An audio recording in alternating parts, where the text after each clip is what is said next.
Hello everyone, फिर से एक बहुत ही इंटरेस्टिंग सा न्यू चाइनीज ड्रामा लेकर आ गई हूँ। तो चलो जल्दी से वीडियो को लाइक कर दो और अभी तक चैनल को सब्सक्राइब ना किया हो तो प्लीज़ कर लो। ड्रामा की स्टार्टिंग में हम सॉन्ग को देखते हैं, जो कि हमारे इस ड्रामा की फीमेल लीड है। वो बहुत ज़्यादा अपसेट होती है और बार में ड्रिंक कर रही होती है। हमें फ्लैशबैक में दिखाते हैं कि सॉन्ग अपने बॉयफ्रेंड को बर्थडे सरप्राइज देने गई थी, पर घर पहुंचकर उसे पता लगा कि उसका बॉयफ्रेंड चैन तो उसे चीट कर रहा है। सॉन्ग जाकर अपने बॉयफ्रेंड को चिल्लाती है और उससे ब्रेकअप कर लेती है और उसके बाद ही वो यहाँ पर आकर इतनी ड्रिंक कर रही होती है। तभी यहाँ पर सॉन्ग को उसका बॉस मिल जाता है। इसका नाम जिनशन है और यही हमारे ड्रामे का मेन लीड है। सॉन्ग यहाँ पर जिनशन को काफी टच करने लगती है, तो वो इससे पूछता है कि क्या तुम जानती हो मैं कौन हूँ। सॉन्ग कहती है कि ऑफ कोर्स तुम मेरे बॉस हो, लेकिन मुझे समझ नहीं आता कि तुम सभी लड़कियों को अपने से दूर क्यों करते हो। सभी कलीग्स आपस में बात करते हैं कि तुम बहुत ही ज्यादा कोल्ड पर्सनैलिटी की हो। तो जिनशन सॉन्ग से कहता है कि ठीक है, फिर मैं तुम्हें दिखाता हूँ कि मेरी पर्सनैलिटी कैसी है। वो सॉन्ग को अपने साथ लेके जाता है और दोनों नाइट स्पेंड कर लेते हैं। फिर नेक्स्ट मॉर्निंग जब सॉन्ग की नींद खुलती है तो वो बहुत ही ज्यादा शॉक होती है कि मैंने अपने बॉस के साथ नाइट स्पेंड कर ली। फिर सॉन्ग जल्दी से यहाँ से जाने लगती है और इसे देखकर सोचती है कि आखिर मैं इसके रूम में आई कैसे। फिर जल्दी से अपने फ्रेंड से मिलने पहुंचती है। वो लोग इसकी बहुत ही फिक्र कर रहे होते हैं और पूछते हैं कि आखिर तुम कहाँ चली गई थी, हम तुम्हें ही ढूंढ रहे थे। तो सॉन्ग अपने दोनों फ्रेंड्स को बताती है कि एक्चुअली मैंने अपने बॉस के साथ नाइट स्पेंड कर ली।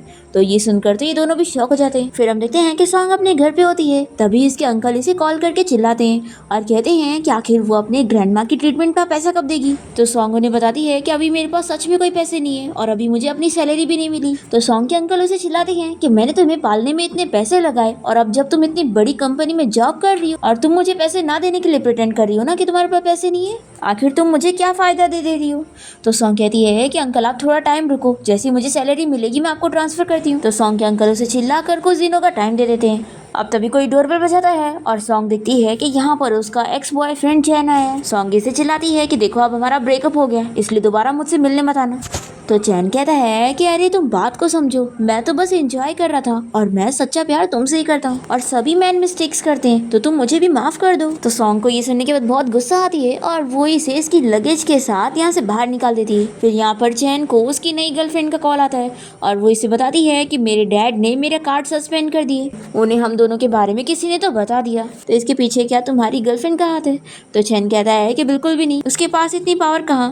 तो ये कहती है कि अब मेरे डैड ने मुझे घर से निकाल दिए तो मैं तुम्हारे घर पे रहूंगी। फिर चैन अपना लगेज लेकर यहाँ से चला जाता है और सॉन्ग यहाँ पर नूडल्स खाने जा रही होती है, पर तभी वापस से कोई डोर नॉक करता है। तो ये गुस्से में जाके दरवाजा खोलती है और चिल्लाने लग जाती है, पर देखती है कि यहाँ पर चैन नहीं बल्कि उसका बॉस है। वो जल्दी से घर के अंदर आ जाता है और सॉन्ग से कहता है कि क्या तुम्हारी ऐसी आदत है कि तुम दूसरे मैन के साथ नाइट स्पेंड करने के बाद चुपचाप उन्हें छोड़कर भाग जाती हो। सॉन्ग कहती है कि मैंने जानबूझ के नहीं की और बॉस मैं जानती हूँ कि आपको लड़कियों से क्लोज होना बिल्कुल पसंद नहीं है, पर क्योंकि गलती मेरी है इसलिए मैं नेक्स्ट वीक रिजाइनेशन ले लूंगी। तो जिनशन इससे पूछता है कि क्या मैंने तुम्हें रिजाइन करने बोला। ये सोचती है कि अगर मैं खुद रिजाइन नहीं करूंगी तो आप तो मुझे छोड़ोगे नहीं। पर फिर सॉन्ग इस बात को लेकर भी परेशान हो जाती है कि इस जॉब को छोड़ने के बाद वो अपने ग्रैंडमा की हॉस्पिटल फीस कैसे भरेगी। फिर ये डिसाइड करती है कि मैं जल्दी से कोई और दूसरी जॉब ढूंढूंगी। अब तभी इतने में यहाँ पर चैन की नई गर्लफ्रेंड यहाँ पर इससे लड़ने आई होती है और वो सॉन्ग का दरवाजा नॉक करते हुए कहने लग जाती है कि जल्दी दरवाजा खोलो। फिर सॉन्ग जिनशन से कहती है कि मुझे उससे कुछ क्लैरिफाई करना है, तो बॉस आप यहाँ पर छुप जाओ।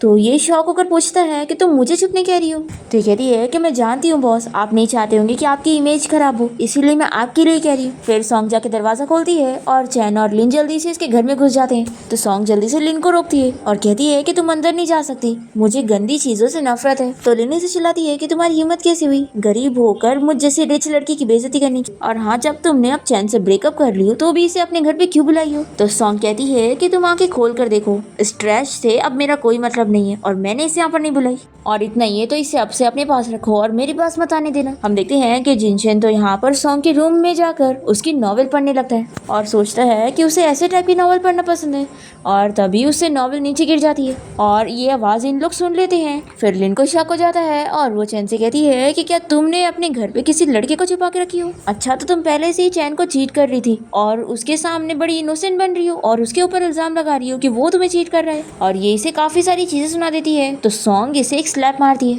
तो लिन कहती है कि तुम्हारी हिम्मत कैसे हुई मुझे मारने की, और ये इसे रिटर्न में मारने जा रही होती है, पर तभी जिनशन इसका हाथ रोक देता है और कहता है कि इसे टच करने की सोचना भी मत। तो लिन पूछती है कि आखिर तुम कौन हो। फिर चैन भी जिनशन से पूछता है कि आखिर तुम सॉन्ग के घर पे क्या कर रहे हो। तो लिन कहती है कि देखा मैंने सही कहा था, ये तुम्हें काफी टाइम से चीट कर रही है। तो चैन सॉन्ग से पूछता है कि क्या तुम सच में इसे डेट कर रही हो। तो सॉन्ग भी इसे कह देती है कि हाँ मैं डेट कर रही हूँ, क्या तुम्हें इससे कोई ऑब्जेक्शन है। तो चैन कहता है कि जरूर तुम मुझे झूठ बोल रही हो ना, मुझे गुस्सा दिलाने के लिए। तो जिनशन जल्दी से सॉन्ग को अपने क्लोज करता है और इसे कहता है कि बिल्कुल नहीं, हमने नाइट स्पेंड कर चुके। तो सॉन्ग ये सुनकर शॉक होती है और सोचती है कि आखिर बॉस ये सारी चीजें इतनी कैजुअली कैसे बोल सकते हैं। अगर ये बात बाहर जाती है तो मैं जीऊंगी कैसे। कंपनी में सभी मेरे बारे में बातें करेंगे कि मैं बॉस को सेड्यूस कर रही हूँ। अब यहाँ पर जिनशन चैन और लेन को चिल्लाता है कि तुम लोग निकलोगे यहाँ से या फिर मैं ही तुम लोग को निकालूं। और फिर जिनशन के गार्ड्स इन लोग को पकड़ के यहाँ से लेके जाते हैं। फिर जिनशन भी जाते हुए सॉन्ग से कहता है कि तुम जो नॉवेल्स पढ़ती हो वो बहुत ही ज्यादा स्पेशल है। ये कहकर वो चला जाता है। तो सॉन्ग ये सुनकर शॉक होती है कि आखिर ये क्या बोल रहा था। फिर रात में सॉन्ग अपने रूम में उस नॉवेल को देख लेती है और अपनी फ्रेंड से कॉल करके पूछती है कि आखिर उसने अपनी नॉवेल इसके घर पे क्यों रख के चली गई। तो उसकी फ्रेंड कहती है कि अच्छा तो वो तुम्हारे घर पे, तभी तो मैं बोलूँ कि मुझे मेरे घर पे मिल क्यों नहीं रही। सॉन्ग कहती है कि अब मेरे घर पे आके तुम इसे लेकर जाना है। और फिर इसे वापस से चैन याद आ रहा होता है और ये सोचती है कि आखिर मैं उसे क्यों इतना याद कर रही हूँ और उसने तो अब इस नॉवेल की वजह से मुझे मिसअंडरस्टैंड कर लिया होगा। फिर जिनशन जब अपने घर पहुंचता है तो उसका छोटा भाई उससे इस बारे में पूछता है कि भाई क्या आप किसी को डेट कर रहे हो। तो जिनशन कहता है कि मैं इस बारे में तुम्हें बाद में बताऊंगा। फिर इसके बाद जिनशन अपने ऑफिस में होता है और सॉन्ग इसे काम के बारे में रिपोर्ट करने आई होती है क्योंकि वो इसकी असिस्टेंट है। तभी जिनशन इसे पूछता है कि क्या तुम सच में रिजाइन करने वाली हो। तो ये हाँ कहती है। पर ये कहती है कि बॉस आप फिक्र मत करो, अब मैं अपना सारा काम हैंड ओवर करके ही जाऊंगी। फिर सॉन्ग जिनशन को आज का शेड्यूल बताने लगती है और तभी वो इसे देखता रह जाता है और फिर इसे कहता है कि आज की डिनर पार्टी में तुम मेरे साथ चलोगी। तो सॉन्ग इसे हाँ बोलकर चली जाती है और फिर रात में हम देखते हैं कि सॉन्ग जिनशन के साथ डिनर पार्टी के लिए गई होती है और यहाँ पर जिनशन की फैमिली और उसके डैड के फ्रेंड की फैमिली भी आए होते हैं। और ये सब देखकर सॉन्ग सोचती है कि अच्छा तो ये बॉस की ब्लाइंड डेट पार्टी है जो कि उनकी फैमिली ने अरेंज करी है। अब यहाँ पर जिनशन सॉन्ग को खाना सर्व कर रहा होता है और ये देखकर जिनशन की जो ब्लाइंड डेट होती है उसे और उसकी मॉम को ये देखकर अच्छा नहीं लगता है और वो लोग सोचते हैं कि जिनशन के बारे में तो रूमर फैली थी कि वो कभी अपनी कोई असिस्टेंट को पसंद नहीं करता है, तो आखिर ये क्या है। जिनशन की ब्लाइंड डेट की मॉम उसे कहने लगती है कि लगता है तुम अपने एम्प्लॉयज का बड़ा ख्याल रखते हो, मैं पहली बार इतना अच्छा बॉस देख रही हूँ। तो जिनशन इन्हें बताता है कि आप गलत समझ रही है, ये सिर्फ मेरी एम्प्लॉय नहीं है, ये मेरी गर्लफ्रेंड है और इसका नाम सॉन्ग है। और इस तरीके से वो इन लोग को रिजेक्ट कर देता है। फिर हम देखते हैं कि सॉन्ग और जिनशन कार में आके बैठे हैं और जिनशन इसे कहता है कि मैंने सभी के सामने तुम्हें अपनी गर्लफ्रेंड कहा, मैं उम्मीद करता हूँ कि तुम इस बात के लिए माइंड नहीं करोगी। तो सॉन्ग कहती है कि बॉस आप इस बात की फिक्र मत करो, मैं ये सब फैमिली मैटर समझती हूँ। तो इसकी बातें सुनकर जिनशन सोचता है कि ये तो सिर्फ मुझे अपना बॉस समझती है। तभी सॉन्ग इसे कहती है कि बॉस ये लास्ट टाइम होगा कि मैं आपकी गर्लफ्रेंड बनने का प्रिटेंड कर रही हूँ, इसके बाद मैं आपकी ऐसे हेल्प नहीं कर पाऊंगी और लेकिन आप फिक्र मत करो, मैं आपके लिए एक अच्छी असिस्टेंट ढूंढ के जाऊंगी। तो जिनशन ही सुनकर अपसेट हो जाता है और फिर ये बाहर जाकर बहुत ही ड्रिंक कर रहा होता है। तो इसका फ्रेंड पूछता है कि क्या हुआ, तू प्यार में पड़ गया है।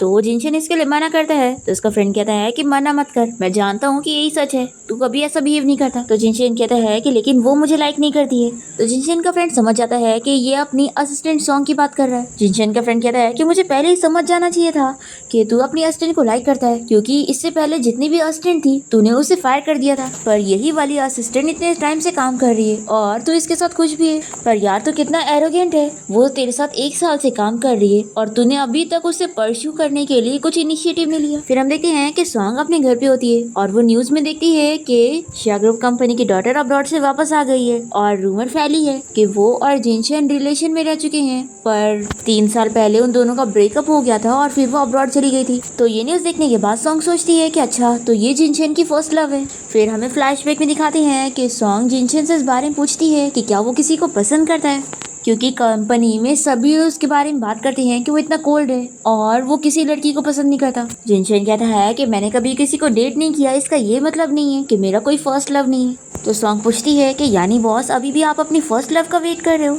तो जिनशन इसे बताता है कि एक्चुअली उस लड़की को तो पता ही नहीं है कि मैं उसे लाइक करता हूँ। फिर इतने में सॉन्ग को जिनशन के फ्रेंड का कॉल आता है और वो इसे बताता है कि तुम्हारा बॉस यहाँ बार में ड्रंक हो चुका है, उसे आकर पिक करके लेके जाओ। फिर हम देखते हैं कि सॉन्ग यहाँ बाहर पहुँचती है और वो जिनशन से कहती है कि बॉस आप जब ड्रिंक नहीं कर पाते हो तो आखिर आपने इतनी ड्रिंक क्यों करे।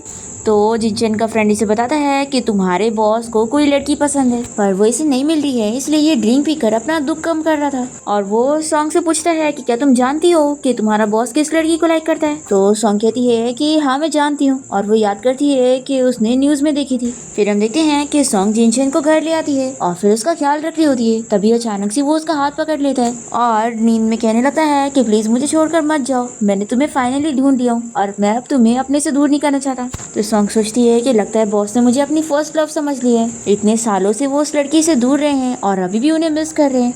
अब समझ आया कि बॉस ने अभी तक किसी और लड़की को डेट क्यों नहीं किया। फिर सॉन्ग टाइम देखती है कि तो बहुत लेट हो गया है, मुझे कल 8 बजे काम पे भी जाना है। तो ये सोचती है कि चलो आज रात में इधर ही सोफे पर सो जाती हूँ। फिर नेक्स्ट मॉर्निंग हम देखते हैं कि जिनचन सॉन्ग के पास आकर उसके बाल टच कर रहा होता है। तभी अचानक से वो उसका हाथ पकड़कर खाना समझ के खाने लगती है। तो ये पूछता है कि क्या बहुत ही टेस्टी है। तो ये कहती है कि हाँ टेस्टी है, पर जैसे ही इसे होश आता है तो ये जल्दी से उसे सॉरी कहती है। और जिनचन इसे पूछता है कि आखिर तुम यहाँ पर क्या कर रही हो।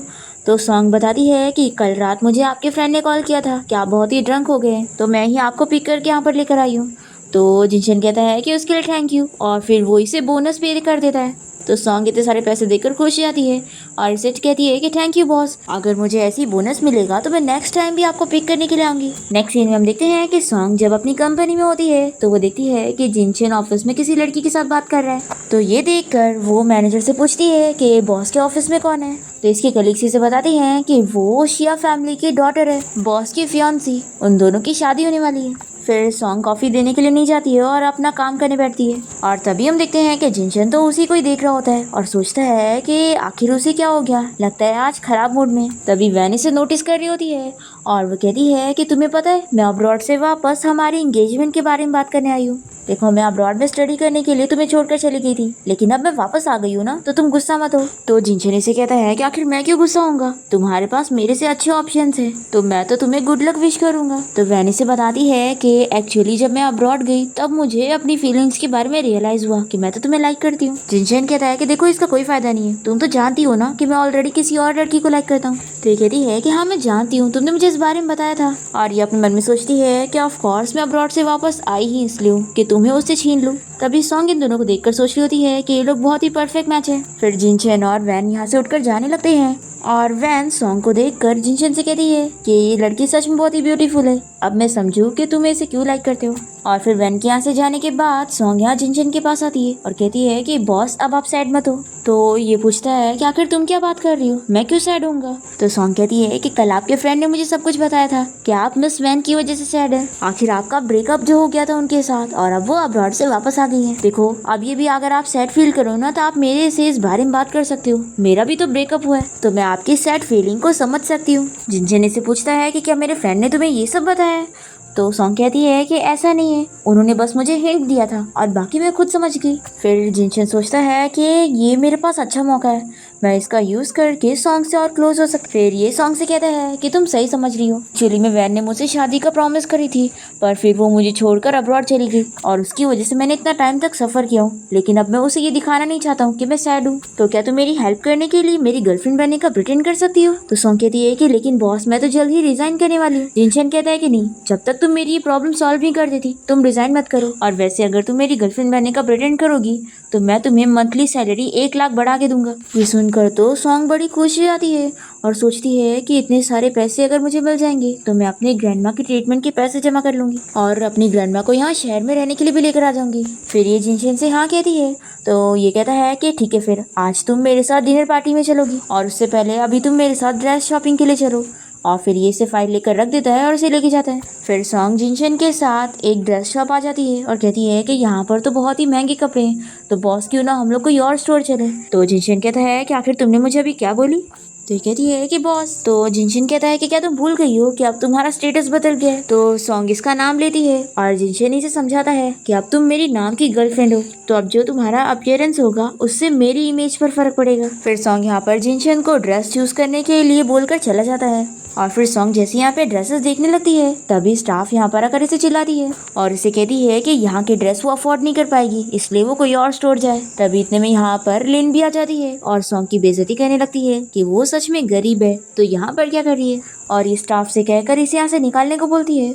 तो सॉन्ग कहती है कि मैं भी कस्टमर हूँ तो मुझे कैसे निकाला जा सकता है। फिर लिन जानबूझ के अपना नेकलेस नीचे गिरा देती है और सॉन्ग के ऊपर इल्जाम लगाने लगती है कि मेरा नेकलेस गुम हो गया है और तुम ही गरीब यहाँ पर हो, तुम ही ने चुराई होंगी। और ये दोनों स्टाफ से कहती है कि चलो अब इसको चेक करो, जरूर इसी के पास होगा। फिर ये लोग यहाँ पर सॉन्ग को बुली करने लगते हैं। तभी इतने में यहाँ पर जिनशन पहुंच जाता है और इन लोगों को चिल्लाता है कि तुम लोग की हिम्मत कैसे हुई सॉन्ग को टच करने की। तो लिन कहती है कि अच्छा तुम तो वही हो ना इसके लवर। तो जिनशन यहाँ पर सॉन्ग को हक करता है और उससे पूछता है कि हनी क्या ये लोग तुम्हें बुली कर रहे हैं। तभी यहाँ पर स्टाफ जिनशन को देखकर बातें करने लगते हैं कि यही वो फेमस सीईओ है ना जिसके बारे में हमने न्यूज में देखे थे और ये इस लड़की को हनी बोल रहा है, यानी ये उसकी होने वाली वाइफ होगी। फिर तो ये अब हमें छोड़ेगा नहीं। फिर सॉन्ग बताती है कि इन लोगों ने मेरे ऊपर नेकलेस चोरी का इल्जाम लगाया। तो जिनशन कहता है कि नेकलेस चोरी हुआ है तो सभी को सर्च करना चाहिए ना।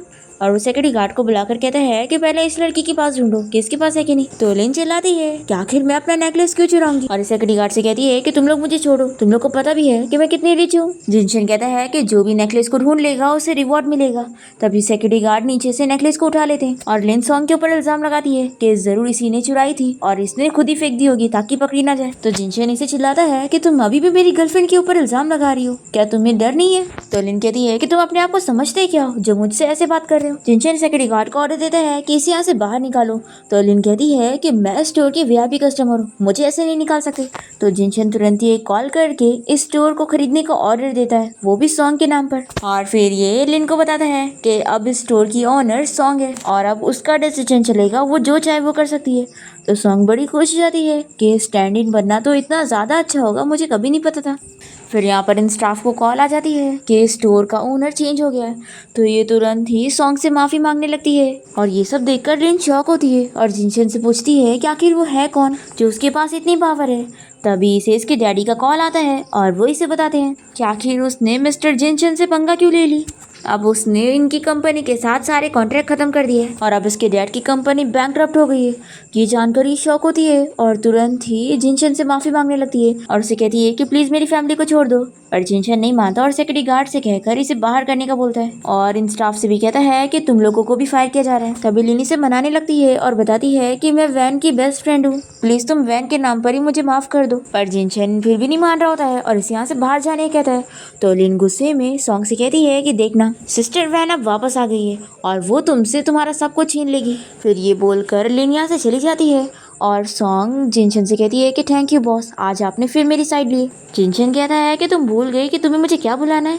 तो सॉन्ग फिर से इसका नाम लेती है। फिर जिनशन को उसकी मॉम का कॉल आता है और वो बताती है कि मैं वैन की मॉम के साथ हूँ और हम लोग डिनर पे तुम्हारा वेट कर रहे हैं। फिर हम देखते हैं कि जिनशन तो सॉन्ग को लेकर यहाँ पर पहुँचता है और अपनी मॉम को हेलो कहता है। तो इसकी मॉम कहती है कि चलो जल्दी से तुम वैन के पास बैठो, पर ये अपनी मॉम की बातें इग्नोर करता है और सॉन्ग को बैठाकर उसके पास बैठ जाता है। तो जिनशन की मॉम सॉन्ग से पूछती है कि आखिर तुम मेरे बेटे से इतना क्लोज कब हो गई। तो सॉन्ग इनसे अच्छे से बात करके इन्हें सर्व करने लगती है। तो जिनशन की मॉम कहती है कि तुम्हें ये सब एक्टिंग करने की जरूरत नहीं है, मैं जानती हूँ कि तुम बस जिनशन की गर्लफ्रेंड बनने की एक्टिंग कर रही हो ताकि उसके आसपास की लड़कियों को हटाकर उसकी हेल्प करो, पर अब वैन वापस आ गई है तो ये सारी चीजें वो हैंडल कर लेगी, तुम्हें ये सब करने की जरूरत नहीं है। तभी सॉन्ग गलती से वैन की मॉम के ऊपर टी गिरा देती है और उनसे सॉरी कहती है कि उससे गलती हो गई। तो वैन की मॉम इसे गुस्से में देखती है और चिल्लाने लगती है कि इस लड़की को तो बिल्कुल काम नहीं आता है। तो जिनशन सॉन्ग की साइड लेते हुए कहता है कि ये सब चीजें करना सॉन्ग का काम नहीं है। फिर ये लोग बैठ जाते हैं और वैन की मॉम सॉन्ग से पूछने लगती है कि तुम्हारे पेरेंट्स क्या काम करते हैं।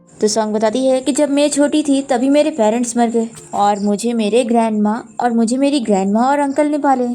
तो वैन की मॉम कहती है कि अच्छा तो तुम ऑर्फन हो, फिर तो तुम्हारा कोई भी हेल्प करने वाला नहीं है ना। तो जिनशन फिर से सॉन्ग की साइड लेता है और कहता है कि मेरी सॉन्ग को किसी की हेल्प की जरूरत नहीं है। तो जिनशन की मॉम से पूछती है कि तुम ये क्या कह रहे हो। तो जिनशन कहता है कि सॉरी मॉम, मैं आप लोगों को इंट्रोड्यूस कराना भूल गया, सॉन्ग मेरी ऑफिशियल गर्लफ्रेंड है। तो इसकी मॉम शॉक होकर पूछती है कि आखिर तुम अपनी असिस्टेंट को कब डेट करने लग गए। जिनशन कहता है कि मॉम मैं किसे डेट करूँ किसे नहीं, ये मेरा मैटर है। तो जिनशन की मॉम से चिल्लाती है कि क्या तुम भूल गए हो कि हमारी और शिया फैमिली के बीच में शादी डिसाइड हुई है। जिनशन कहता है कि शादी मैंने नहीं डिसाइड किया हूँ बल्कि आप लोगों ने करें, तो मेरा से कोई मतलब नहीं। सॉन्ग शॉक होती है और सोचती है कि बॉस तो मिस वैन को पसंद करते हैं ना, लगता है इनका जो ब्रेकअप हो गया है इस वजह से ये ऐसे बन गए। फिर वैन की मॉम जिनशन पर गुस्सा हो जाती है कि मेरी वैन अब्रॉड से तुम्हारे लिए वापस आई है और तुम इसे इस तरीके से ट्रीट कर रहे हो। तो वैन कहती है कि मॉम कोई बात नहीं, जिनशन की बात मैं समझ सकती हूँ, मैं इसे छोड़कर चली गई थी इसलिए मुझसे गुस्सा है। फिर जिनशन की मॉम उसे समझा समझाती है कि वैन ही तुम्हारे लिए एक अच्छी लड़की है, पर जिनशन नहीं मानता और वो अपनी मॉम से कहता है कि सॉन्ग ही मेरी गर्लफ्रेंड है और मैं इसे कभी नहीं छोड़ने वाला हूँ।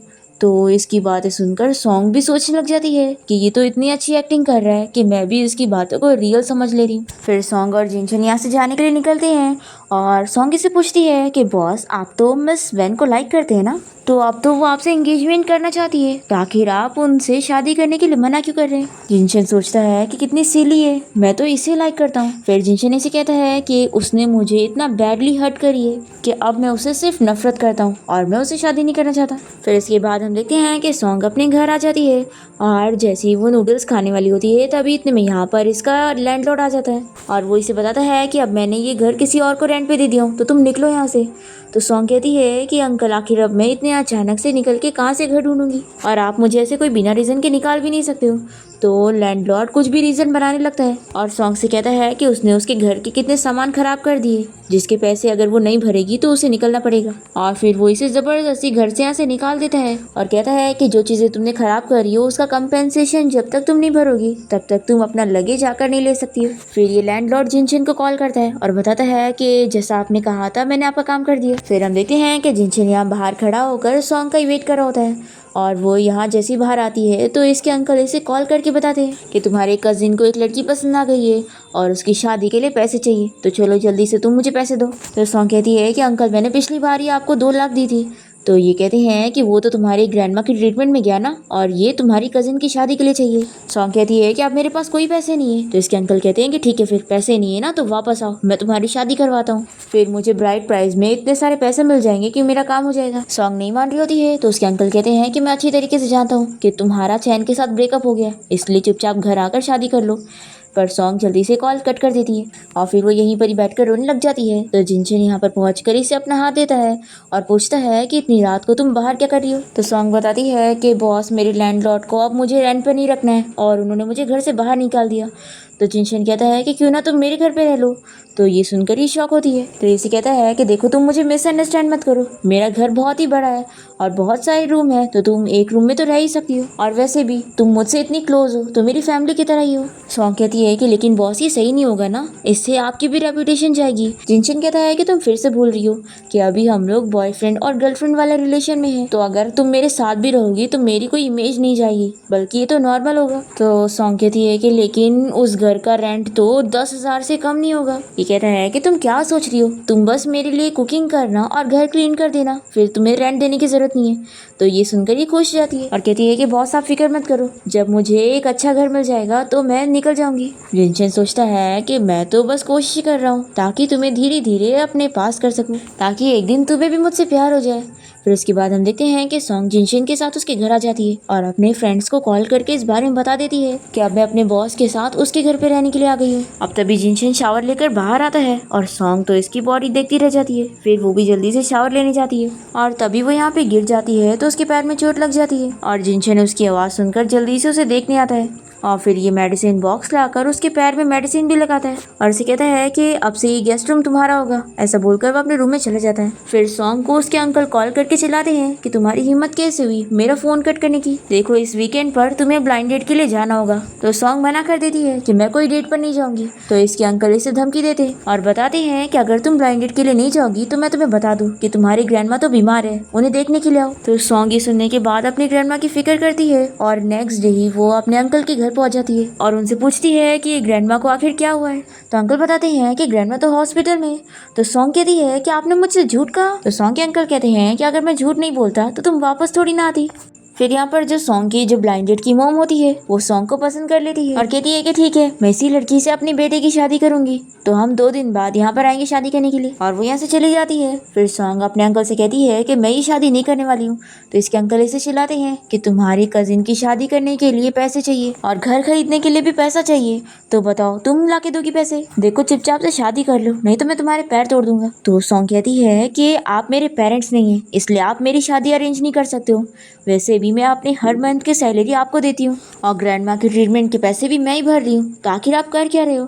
तो इसके अंकल कहते हैं कि मैंने जो तुम्हें पाला हूँ ये सब करके भी तुम उसका एहसान नहीं चुका सकती हो। तब यहाँ पर सॉन्ग का कजिन आ जाता है और उसे समझाने लगता है कि चुपचाप से डैड की बात सुन लो, और ये अपने डैड को आइडिया देता है कि क्यों ना हम इसे बांध करके डायरेक्टली उस फैमिली को दे देते हैं। सॉन्ग कहती है कि मैं अपनी ग्रैंड माँ को लेकर यहाँ से जा रही हूँ, तो इसके अंकल इसे मारते हैं और ये यहीं पर ही बेहोश हो जाती है। दूसरी तरफ जिनशन देखता है कि सॉन्ग यहाँ पर नहीं है, तो ये उसे जल्दी से कॉल लगाने लगता है, पर वो कॉल नहीं उठाती है। तो ये उसकी फिक्र करता है कि कहीं उसे कुछ हो तो नहीं क्या होगा। ये याद करता है कि कल उसे उसके अंकल का कॉल आया था और वो उसे ब्लाइंड डेट पर जाने के लिए फोर्स कर रहे थे और फिर उसे ग्रैंडमा की बीमारी का बताकर घर आने के लिए बोले थे। तो जिनशन सोचता है कि क्या वो सच में अपने होम टाउन चली गई है। फिर हम देखते हैं कि सॉन्ग के अंकल और उसके कजिन तो उसे उस लड़के को जाके दे देते हैं और कहते हैं कि अब से ये तुम्हारी है, तुम हमें पैसे ट्रांसफर कर देना। फिर जब सॉन्ग को यहाँ पर होश आता है तो वो इस लड़की को देखकर शॉक होती है, पर तभी हम देखते हैं कि जिनशन सॉन्ग के बारे में पता लगाते हुए उसे बचाने के लिए यहाँ पर पहुंच जाता है। तभी वो तो बेहोश हो जाती है और ये उसे उठा के बाहर लाता है। तो सॉन्ग के अंकल पूछते हैं कि आखिर तुम हो कौन और इसे ऐसे हक क्यों करे हुए हो? तो जिनशन कहता है कि अगर तुम्हें मरना ना हो ना तो मेरे पीछे मत पड़ो, और फिर वो सॉन्ग को लेकर यहाँ से चला जाता है। फिर नेक्स्ट मॉर्निंग जब सॉन्ग को होश आता है तो वो जिनशन से पूछती है कि बॉस क्या कल आपने मुझे बचाया था? तो ये कहता है कि तुम भूल गई, कल तुमने ही मुझे कॉल की थी, तभी तो मुझे पता लगा कि तुम वहाँ पर हो। तभी वैन यहाँ पर जिनशन से मिलने आई होती है और उसे आवाज देकर उसे बुला रही होती है। तो जिनशन इसे कहता है कि तुम वेट करो, मैं उसे मिल के आता हूँ। सॉन्ग जाके दरवाजा खोलता है और वैन इस पर गुस्सा करने लगती है कि आखिर कल तुम मुझे हॉस्पिटल में मिलने क्यों नहीं आए थे? तो कहता है कि मुझे कुछ ज्यादा जरूरी काम था। तो कहती है कि मैं जानती हूँ तुम सॉन्ग की वजह से नहीं आए थे ना, वो तो अच्छा है कि मुझे ज्यादा चोट नहीं आई है, नहीं तो तुम तो मुझे कभी दोबारा नहीं देख पाते। जिनशन कहता है कि तुम ठीक तो हो ना, और वैसे ये बताओ कि तुम यहाँ पर किस लिए आई हो? तो ये इसे इनविटेशन देते हुए बताती है कि मेरे डैड ने तुम्हें ऑक्शन इवेंट में बुलाया, और इसी कहती है कि अब तुम गुस्सा छोड़ दो, मैं देखो वापस तो आ गई हूँ ना। तो जिनशन कहता है कि ये सब छोड़ो और अब जाओ यहाँ से, तुम्हारा काम तो हो गया ना। फिर वैन यहाँ से चली जाती है और जिनशन वापस से सॉन्ग के पास आ जाता है, और क्योंकि इसने सारी बातें सुन ली थी तो ये सोचती है कि यानी मिस वैन का कार एक्सीडेंट हुआ था, पर जिनशन ने फिर भी उसे छोड़कर मुझे बचाने के लिए आया, तो आखिर इसका क्या मतलब है? क्या ये मुझे लाइक करता है? लेकिन फिर ये सोचती है कि नहीं, ऐसा नहीं हो सकता, इसने मुझे खुद ही बताया था कि ये मिस वैन को ही लाइक करता है। फिर जिनशन इसे कहता है कि तुम उसकी बातों में मत आओ, वो सब ऐसी ट्रिक्स यूज करती रहती है, और हाँ कल तुम्हें मेरे साथ फिर से डिनर पार्टी में चलना है। सॉन्ग शॉक होती है कि क्या मैं? तो ये कहता है कि तुम मेरी नाम की गर्लफ्रेंड हो, तो तुम नहीं चलोगी तो कौन चलेगा? फिर नेक्स्ट डे हम देखते हैं कि सॉन्ग अलग अलग ड्रेस ट्राई करती है और जिनशन उसे बताता है कि कौन सा ड्रेस उस पे अच्छा लग रहा है। फिर वो जैसे ही तैयार होकर यहाँ पे पहुंचती है तो जिनशन तो इसे देखते रह जाता है, और फिर दोनों साथ में यहाँ डिनर पार्टी में पहुंचते हैं। फिर सभी लोग इन दोनों को देखकर बातें करने लगते हैं कि आखिर मिस्टर जिनशन किसी और लड़की के साथ क्यों है, उनकी फियांसी तो मिस वैन है ना।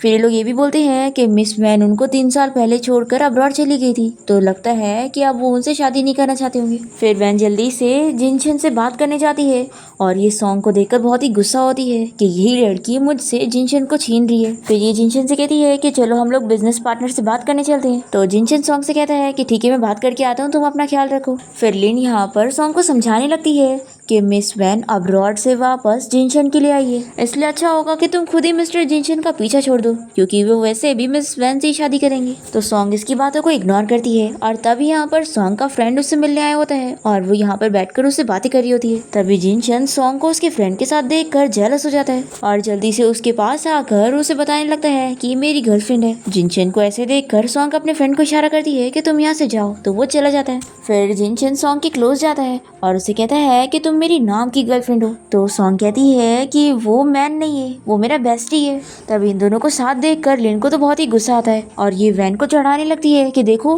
कैसे वो लड़की तुम्हारे फियांसी के इतना क्लोज है। तो वैन कहती है कि वो एक विलेजर गर्ल है और वो कभी मेरे साथ कंपैरिजन नहीं कर सकती। फिर इसके बाद हम देखते हैं कि सॉन्ग को बहुत भूख लग रही होती है और वो कुछ खाने के लिए जाती है, पर तभी लिन जल्दी से इसे बाहर लेकर आती है और फिर से इसे जिनशन से दूर रहने के लिए कह रही होती है। पर तभी सॉन्ग को इतनी ज्यादा भूख लग रही थी कि वो यहीं पर ही बेहोश होकर गिर जाती है। तो लिन डर जाती है कि तुम्हें क्या हो गया, देखो मरना मत। तभी इतने में जिनशन सॉन्ग को ढूंढते हुए यहाँ पर पहुंचता है और जल्दी से उसे उठा के लेके जाता है। फिर इसके बाद जब सॉन्ग को होश आता है तो जिनशन इसे पहले खाना खिलाता है और इसे इतना क्लोजली देखकर सॉन्ग इसे देखती रह जाती है और सोचती है कि आखिर मेरा हार्ट इतना फास्ट क्यों बीट कर रहा है। तभी जिनशन इसे बताता है कि तुम्हारी हेल्थ ठीक नहीं है, इसलिए मैं तुम्हें 1 हफ्ते की छुट्टी दे रहा हूँ।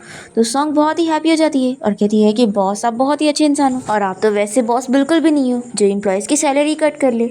तो ये सुनकर जिनशन भी हंसने लगता है। फिर इसके बाद हम देखते हैं कि जब सॉन्ग की नींद खुलती है तो वो देखती है कि जिनशन उसके पास ही लेटा है। वो बहुत ही शॉक होती है और याद करती है कि मैं स्लीप वॉकिंग में ये सब क्या करती रहती हूँ। फिर ये सब याद करके सोचती है कि क्या ये ड्रीम नहीं बल्कि रियलिटी है, तो यानी मैंने फिर से बॉस के साथ नाइट स्पेंड कर ली। फिर ये जिनशन की तरफ देखने लगती है और जैसे ही उसे टच करती है तो ये से पूछता है कि तुम क्या करना चाहती हो। तो सॉन्ग कहती है कि बॉस ये तो मुझे पूछना चाहिए था कि कल रात आपने मेरे साथ क्या की और आप मेरे साथ बेड पर क्यों। तो जिनशन कहता है कि तुम भूल गई कि कल रात तुमने मुझे पकड़ के रखी थी और मुझे जाने नहीं दी थी। सॉन्ग कहती है कि मुझे तो बचपन से ही स्लीप वॉकिंग की आदत है, लेकिन आप तो होश में थे ना, आपको अपने आप को कंट्रोल करके मुझे रिजेक्ट करना चाहिए था। फिर हम देखते हैं कि सॉन्ग जिनशन के साथ किचन में होती है और तभी वो यहाँ पर जिनशन के भाई को झांकते हुए देख लेती है और उसे इस बारे में बताती है। तो वो कहता है कि ठीक है तुम यहाँ पर छुप जाओ। फिर जैसे ही जिनशन का भाई यहाँ पर आता है तो वो उसे पूछता है कि भाई मैंने अभी यहाँ पर एक लड़की को देखा था, आखिर वो कहाँ पर है। और फिर ये सॉन्ग को देख लेता है और पूछता है कि भाई आपने सच में किसी लड़की को यहाँ पर छुपा के रखी हो। फिर सॉन्ग इसे हेलो कहती है और जिनशन के भाई को शौक लगता है कि जिनशन अपनी असिस्टेंट को डेट कर रहा है, पर इसे फिर भी यकीन नहीं होता। तो जिनशन कहता है कि तुम सही समझ रहे हो, सॉन्ग मेरी गर्लफ्रेंड है और तुम्हारी होने वाली सिस्टर इन लॉ है, इसलिए आप संभल के रहना।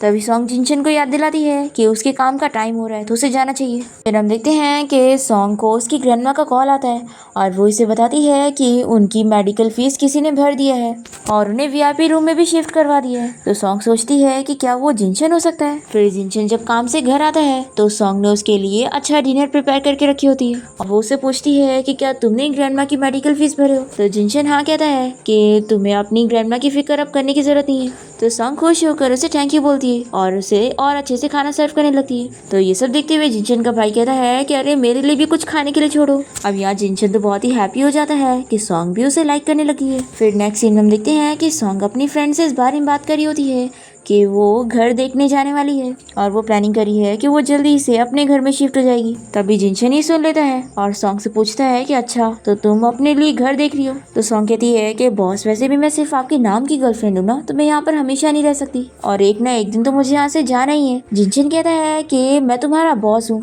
इसलिए मैं तुम्हारे साथ घर देखने चलूंगा ताकि तुम्हारे लिए एक अच्छा घर डिसाइड कर सकूँ।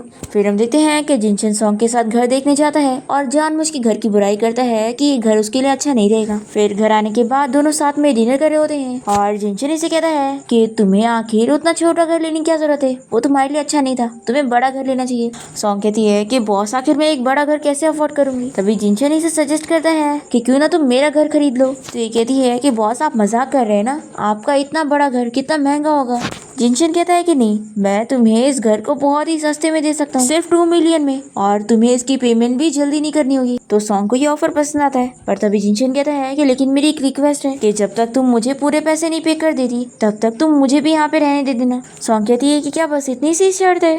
तो ये कहता है कि हाँ, लेकिन अगर तुमने जल्दी डिसाइड नहीं करी तो मैं अपना माइंड चेंज कर लूंगा। तो सॉन्ग मान जाती है कि हाँ बॉस मैं एक घर खरीदूंगी।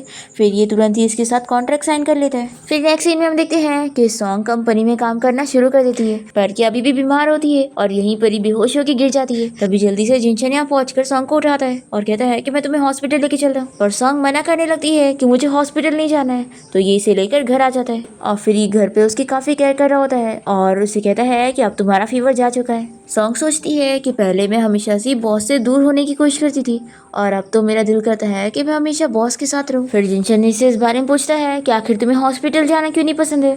तो ये बताती है कि बचपन में ही मॉम डैड का कार एक्सीडेंट हो गया था और फिर मैं कई टाइम के लिए बीमार हो गई थी और हॉस्पिटल में अकेली थी, तभी से मुझे हॉस्पिटल से नफरत हो गई। जिनशन कहता है कि फिक्र मत करो, अब से फ्यूचर में तुम बीमार होगी ना तो मैं तुम्हारी केयर करूंगा।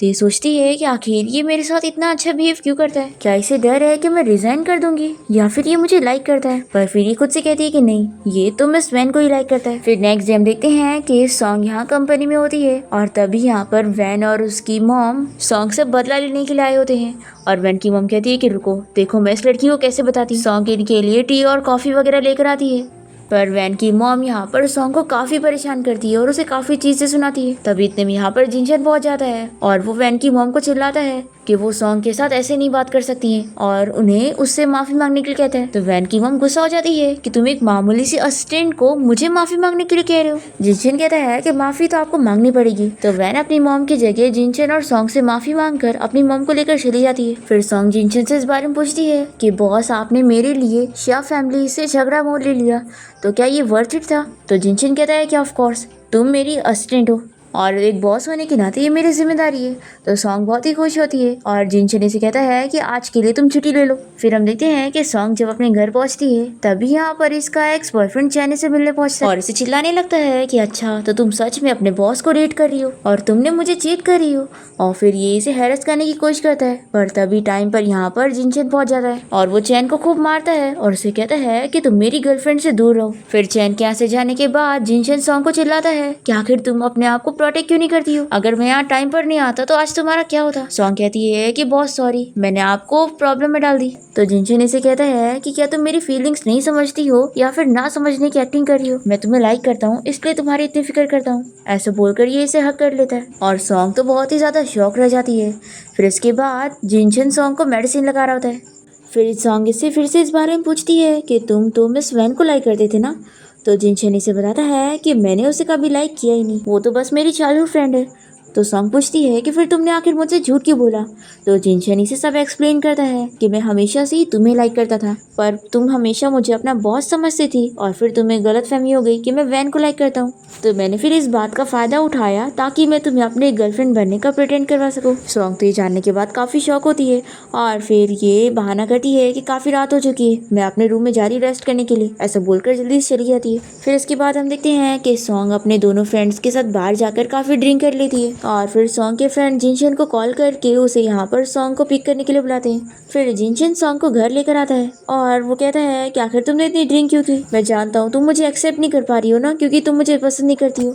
तो ठीक है, अब मैं तुम्हें दोबारा कभी परेशान नहीं करूंगा। ऐसा बोलकर ही चला जाता है। फिर नेक्स्ट डे से सॉन्ग देखती है कि जिनशन उससे दूर दूर रह रहा है और वो उससे बिल्कुल भी बात भी नहीं कर रहा होता है और फिर वो उसे बताता है कि उसने अब डिसाइड कर लिया है कि वो वैन से शादी कर लेगा क्योंकि वो तो उससे पसंद नहीं करती। ऐसा बोलकर ये जा रहा होता है तभी सॉन्ग जल्दी से इसे हक करती है और बता देती है कि मैं तुम्हें लाइक करती हूँ, प्लीज मुझे छोड़कर मत जाओ। फिर तो जिनशन बहुत ज्यादा खुश हो जाता है और इसे कहता है कि मुझे पता था कि तुम मुझे लाइक करती हो। तो सॉन्ग कहती है कि अच्छा तो तुम एक्टिंग कर रहे थे। जिनशन कहता है कि हाँ, अगर मैं ये सब नहीं करता तो बताओ तुम अपनी फीलिंग्स को बाहर कैसे ला पाती। फिर सॉन्ग फिर से जिनशन से पूछती है कि क्या सच में वो मिस वैन को नहीं लाइक करता है? तो ये कहता है कि ऑफ कोर्स मैं हमेशा से ही तुम्हें लाइक करता था। ऐसा बोलकर ये इसे फिर से हक करता है। फिर दोनों ही डेट करने लग जाते हैं और जब जिनशन मीटिंग में होता है तो वो सॉन्ग से कॉल पर बात करते हुए काफी स्माइल कर रहा होता है। तो सभी शेयर होल्डर उसे नोटिस करते हैं कि आखिर इसे क्या हो गया, ये जो इतना स्माइल कर रहा है। फिर हम देखते हैं कि सॉन्ग जिनशन से मिलने ऑफिस में आती है और तभी ये इसके साथ रोमांस करना चाह रहा होता है पर अचानक से सॉन्ग के कलीग यहाँ पर आ जाते हैं। तो सॉन्ग जल्दी से जिनशन को दूर कर देती है और बेचारे को चोट लग जाती है। एम्प्लॉइज के जाने के बाद जिनशन वापस से सॉन्ग के क्लोज होना चाह रहा होता है पर तभी यहाँ पर जिनशन की ग्रैंडमा और उसका भाई यहाँ पर आ जाते हैं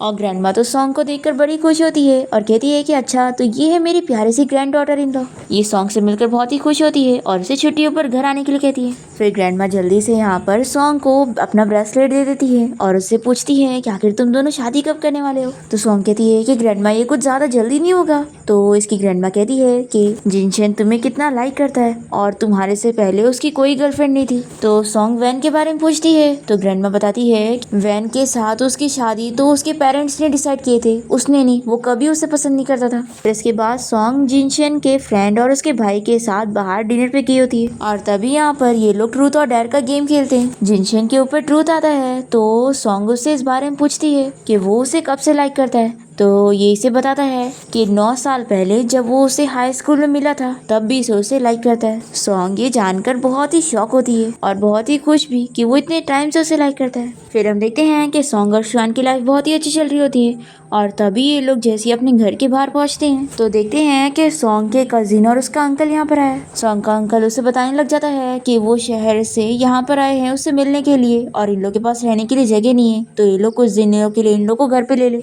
सॉन्ग का अंकल अंकल उसे काफी मनाता है तो सॉन्ग और जिनशन मान जाते हैं। पर हमें पता चलता है कि सॉन्ग के अंकल और उसका कजिन यहाँ पर वैन के कहने पर आए हैं। वैन ने इन लोग को पैसे दिए ये काम करने के लिए कि यहाँ पर रहकर ये लोग सॉन्ग और जिनशन को अलग करें। फिर हम देखते हैं कि जिनशन जब अपने ऑफिस में होता है तभी सॉन्ग के अंकल उसे एक ओल्ड मैन को बेच रहे होते हैं पैसों के लिए और सोचते हैं कि इस बारे में जिनशन को पता भी नहीं लगेगा।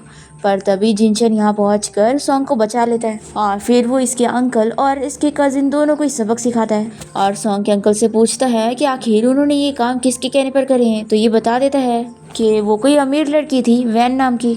तो जिनशन और सॉन्ग ये जानने के बाद बहुत ही शौक होते हैं। फिर सॉन्ग के अंकल उसे कहते हैं कि प्लीज मुझे इस बार माफ कर दो। तो सॉन्ग कहते हैं कि बिल्कुल भी नहीं, आप मेरे रिलेटिव कहलाने लायक नहीं हो। और फिर गार्ड्स इन लोग को यहाँ से लेकर जाते हैं। फिर जिनशन सॉन्ग से कहता है कि वो वैन को छोड़ेगा नहीं जो उसने उसके साथ करने की कोशिश की है। फिर हम देखते हैं कि सॉन्ग जिनशन से बहुत ही खुश होती है और वो उसे अपनी ग्रैंडमा से मिलवाती है और ग्रैंडमा को भी जिनशन बहुत ही पसंद आता है और वो इन दोनों के रिश्ते को एक्सेप्ट करती है। फिर हम देखते हैं कि जिनशन अलग अलग तरीके ढूंढ रहा होता है ताकि वो सॉन्ग को शादी के लिए प्रपोज कर सके। पर सॉन्ग जब यहाँ रोड पर ये फ्लावर्स और कैंडल देखती है तो इसे ये आइडिया बिल्कुल पसंद नहीं आता और ये जिनशन से बुराई करती है कि आखिर कौन इतने ओल्ड फैशन तरीके से किसी को प्रपोज करता है। फिर जिनशन कोई और तरीके ढूंढने लगता है और वो सॉन्ग से इस बारे में पूछता है कि मेरा एक फ्रेंड है, वो अपनी गर्लफ्रेंड को प्रपोज करना चाहता है और उसके लिए उसने पूरा प्लेग्राउंड खरीद लिया है। तो बताओ तुम्हें ये आइडिया कैसा लगा। सॉन्ग कहती है कि कितना बेकार है, सिर्फ एक प्रपोज करने के लिए इतना पैसा खर्च करना बिल्कुल भी अच्छा नहीं है। फिर जिनशन तो अलग अलग आइडिया सोचकर परेशान हो जाता है और इसे कुछ समझ नहीं आता। और फिर हम देखते हैं कि जिनशन अपनी ग्रैंडमा और अपने भाई को कंपनी में बुलाता है